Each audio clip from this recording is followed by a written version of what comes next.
everyone? Welcome back to the podcast. In today's episode, I am going to speak on understanding and appreciating your own improvement. Before I get into the episode, I do 3 types of episodes if you're new. The first episode, which is the same as today, it's me expressing my inner dialogue, 15 to 20 minutes, essentially a rant, but this is things that I need to be reminded of, and I'm hoping that it proves to be valuable to you as well. Number 2, when I have a like-minded individual on, we have a great conversation, and it's not really an interview. It's more so a conversation, and we speak about anything and everything, really. The big categories that we're branching from are physical health, spirituality, and psychology. And third, once you guys send some questions, you could send them in to askjustin@myyahoo.com. And I'll address those questions if they're good on podcast episodes and Twitter threads. And yeah, so send me those questions. And if you enjoy my efforts, the best way to help me out is to drop a rating on Spotify or Apple. You can do this literally in 5 seconds. It's quite effortless, and you just drop a star rating. I'm not asking for some fake rating. Give me your real thoughts, real feedback. I appreciate you. I'm thankful for you. Let's get into it. So, number 1 is inner dialogue. And this comes down to the speech you use and the way that you think. So inside of our heads, we are continuously cycling through thoughts. And the way that we pay attention to how we think really determines if we're going to become successful or not. Listen, if you don't believe in yourself, you can still be successful, but it is so much harder to become successful if you don't fucking believe in yourself. So what I mean is, if you're telling yourself, cycling these negative thoughts within your mind, you're going to end up viewing yourself in that way. Meanwhile, if you're encouraging yourself, let's say you're on a journey to lose weight, and of course you're not where you want to be, but you have committed to the gym and you've committed to eating clean. Let's say you're down 10 pounds. Are you going to look at yourself and think, oh, I'm so behind, I'm so overweight, and I'm never going to change? Or are you going to tell yourself, I am on a mission to become the best version, the healthiest version of myself, and I am taking the action that is pushing that needle forward each day? So 2 different thoughts, 2 different outcomes. If you feed yourself with the thoughts that are going to encourage your continuous improvement, you will continually improve. But on the other hand, if you're negative dwelling, that will become your reality. So believe in yourself. How do you believe in yourself? You take action. So you need to get the ball rolling. Momentum works for you and against you. Whatever trajectory you're heading, that compounds with time. So be sure that you clarify where you want to go, what you don't want to be, and what qualities, what characteristics do you admire in an individual, and how can you begin to bring those into your reality? What does that individual do? Do you admire someone who wakes up early? You know what you have to do. Wake up early. So let's transition into the self-image. This is very tightly connected, but if you're feeding yourself thoughts that I'm weak, I can't do this, I'm overweight, and I'm not losing weight, I can never lose weight, your self-image will be terrible. And with a bad self-image, you're going to take bad actions. But if you invest in rewiring the beliefs that you hold, so a quick assignment, an activity that you can do, grab, whether it's on your Microsoft Word or pen and paper, write down 5 limiting beliefs. One could be, I am weak and girls are not attracted to me. You could rewrite that belief into, I'm going to the gym consistently and I am building a attractive physique and personality. So you just completely rewired that belief. And over time, the more that you rewrite those limiting beliefs into powerful ones, you will start to believe it and your life will improve.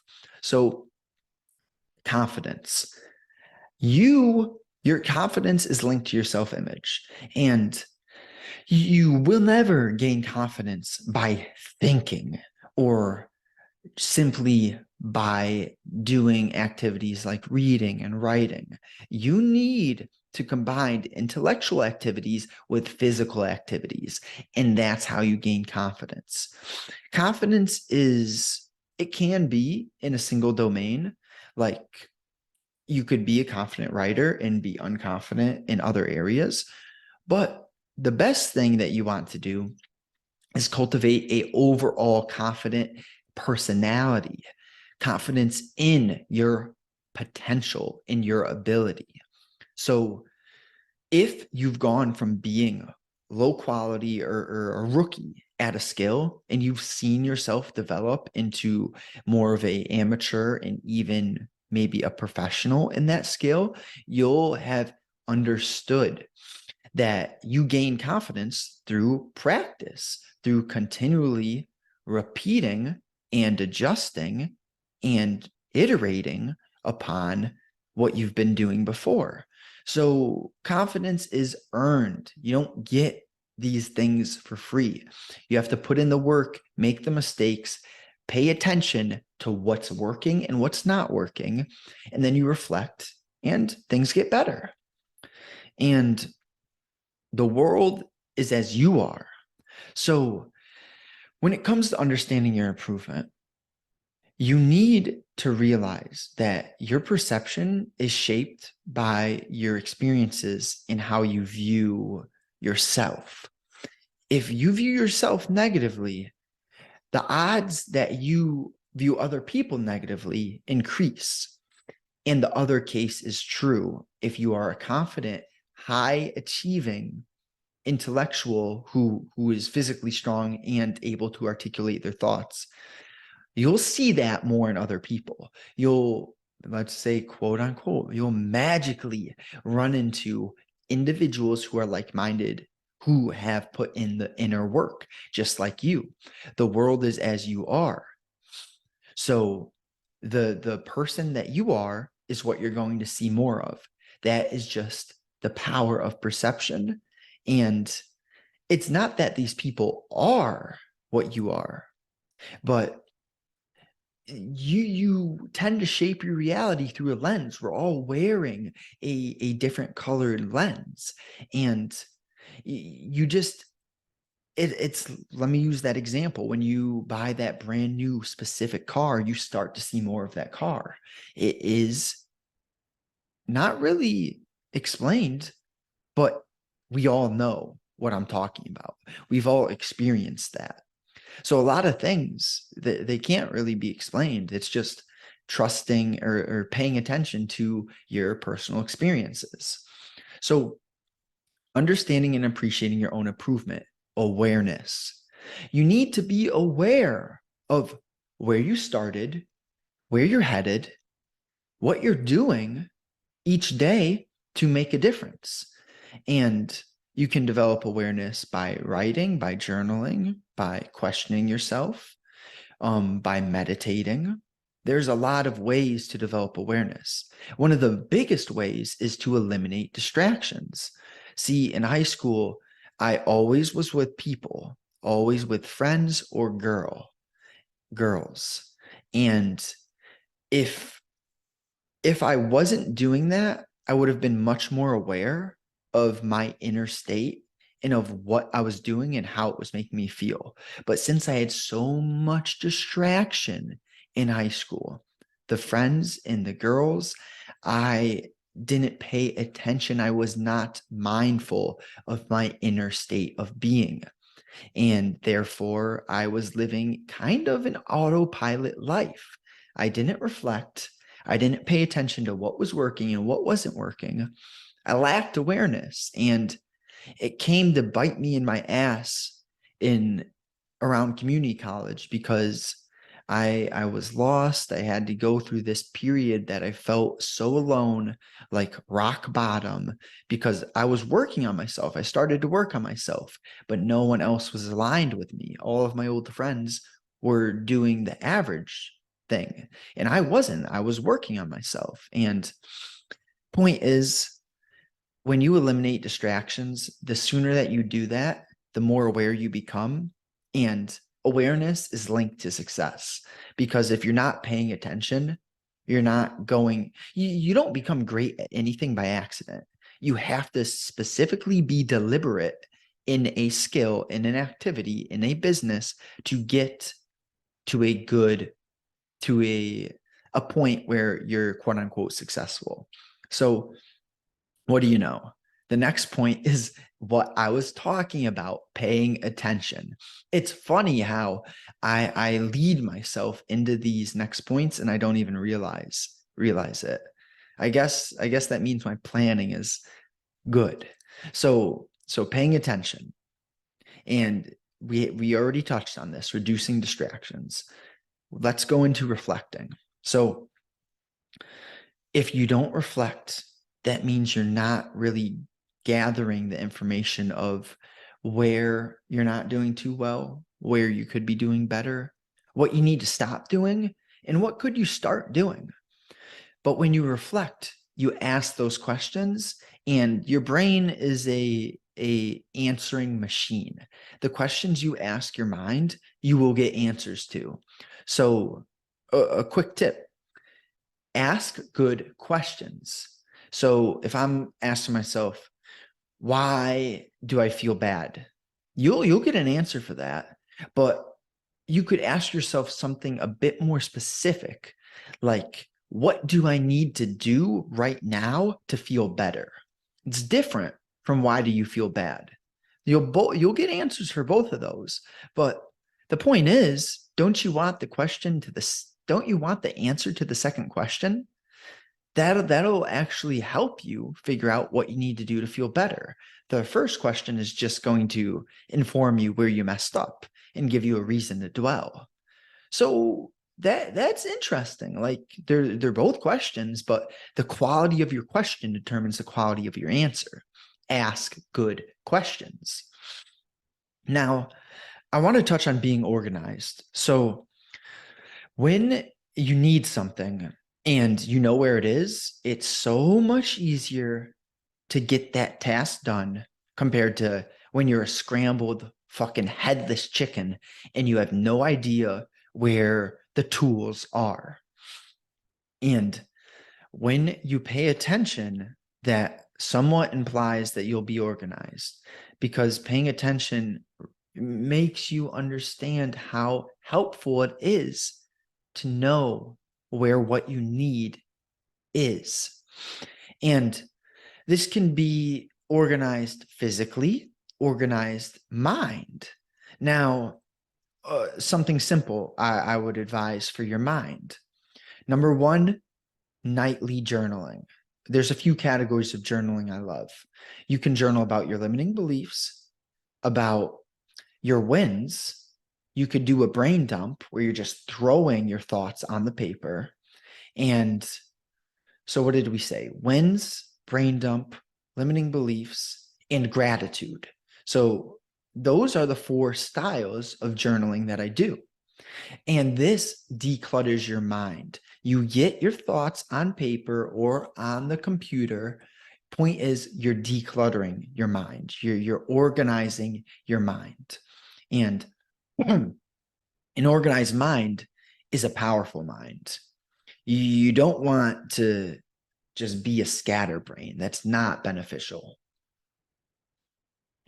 So we need to question ourselves. And See, the closed-minded person, the know-it-all, is the dumbest of them all.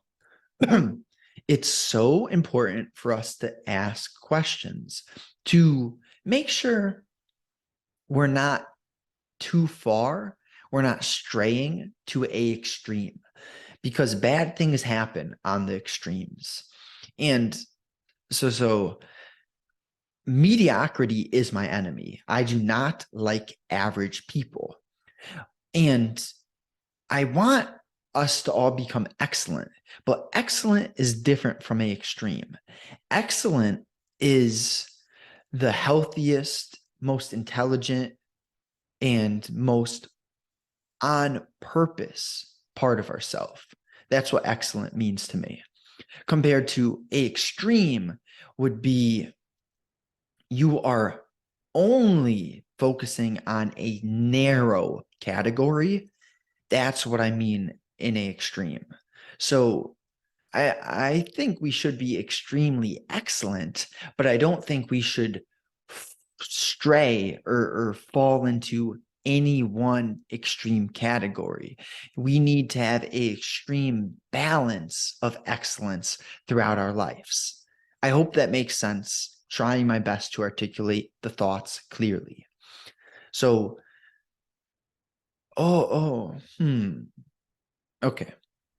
Clarifying priorities. When you pay attention, you are going to have a list of things that you want, desires. But that list, in order for things to be knocked and crossed off, it needs to be organized into your top priorities, because we all have a bunch of things we need to do and want to do, but we only have 24 hours in a day. It's interesting. Some people end up being successful and having Lamborghinis, while other people end up being addicted to heroin, living in tents on the streets. What happened there? Because we're all human and we all have 24 hours in a day.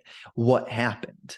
Now, there could be so many different things that happened. The cards you were dealt, the mindset, the way people treated you, the personal experiences you had. But it also comes down to things that are in your control, like clarifying your priorities. See, life is a game of trade-offs. If I want to be in the best shape ever, I can't go to the bar every night. I can't really drink alcohol, because that is going to, number one, slow down my metabolism. Number two, add extra calories. Number three, clog my brain. Number four, decrease the chance that I wake up on time and get to the gym in the morning. And I could keep going on and on. So I choose not to go to the bar because I'm aiming to get to the best shape and reach my genetic potential. It's a trade-off, but my priority is clear. I've identified what I want, which is genetic potential, being my best physical shape. My priority is not having fun and laughing at the bar. That's not important to me.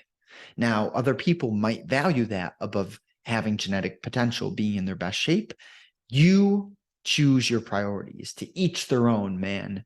But I can just tell you, to be honest, your life is going to be much better if you are aligned with a priority that is intertwined with your best health, your best intelligence, and your spirituality. So if you enjoy, I appreciate you listening here, listening to the end, and just drop me a rating, quick, 5 seconds. If you really want to help me out, you can write a review on Apple. You scroll to the bottom of the episodes to do that. But I'm wishing you a great day. I appreciate you. Let's go. Let's keep pushing. We're going to keep improving, and, show up. Half the battle is showing up. I appreciate you. Enjoy your day.